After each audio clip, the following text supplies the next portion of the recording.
Namaskar. In my previous deliberations, I've talked about two things. The first, that as a CMA, we are part of a team which makes the profit, and the second, in second place, I've explained you about the D concept, which means that you have to start at some place, then improve it, and then repeat this whole cycle again.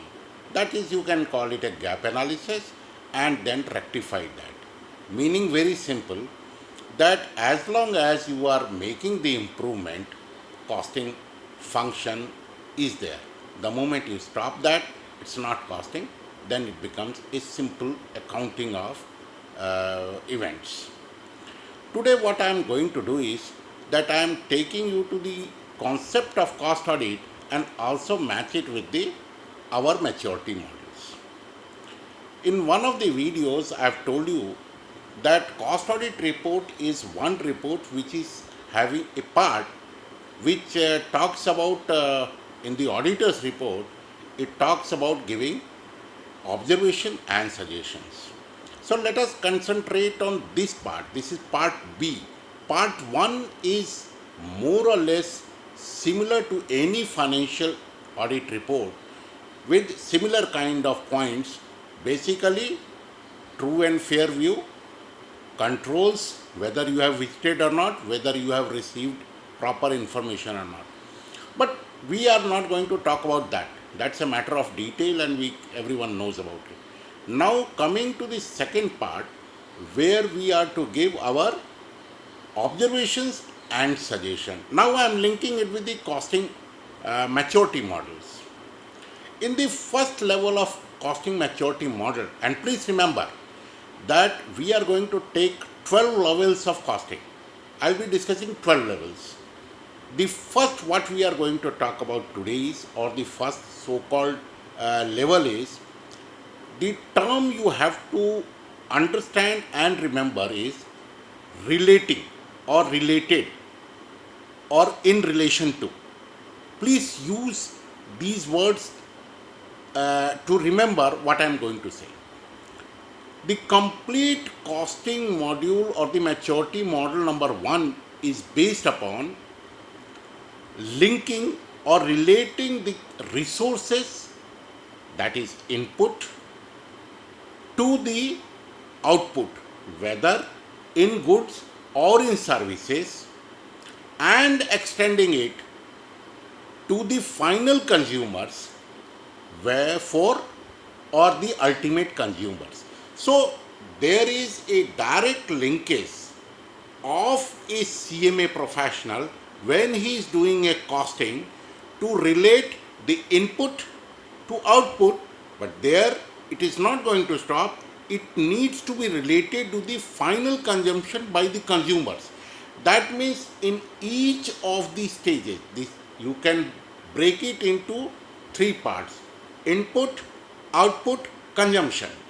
Now, when we talk about input, output and consumption, we should be talking about not only the value but also quantity. That means both the things are integral to the costing models, quantitative as well as value. So therefore, whatever quantum, whether in relation to machine capacities, whether it's related to raw material inputs, any other quality, the quantity and value of the input we should be having an eye on. Then we will have a relationship established with the output.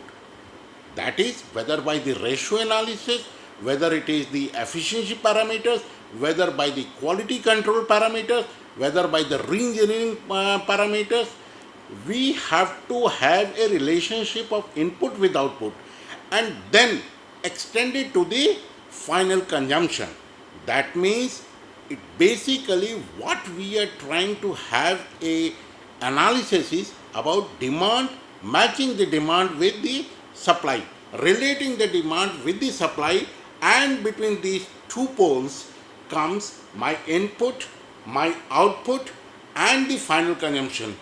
Anything in between, any efficiency improvement, continuous improvement. Remember that D model what we talked, that every time you have to make a start, then have to implement it, and then again go back and improve it.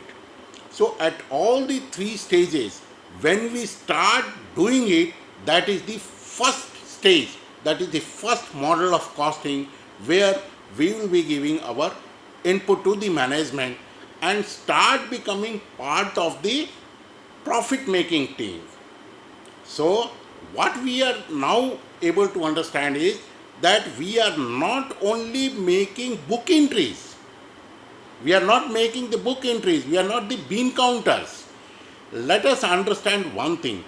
That is why at the level 1 itself of the costing maturity model, any CMA is expected to relate the input with the output and ultimately link it with the final consumption. So the complete linkage relationship needs to be established, and that is from where our work starts. That is one of the reasons why you will find our reports also made in that fashion, where your observations, whether on, again I am repeating continuously, so that each one of us understand the difference between accounting and cost accounting. It's absolutely, it should be clear that we are making the relationship at a stage 1 itself between demand and supply, and between these two poles, 3 stages.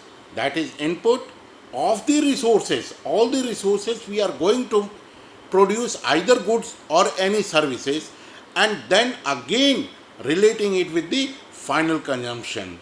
Unless this equilibrium, I use this word equilibrium, between all three is established, and after establishment, again continuously improving that relationship, is all about costing model number 1, and where our observations and suggestions in the cost audit report we must be designing.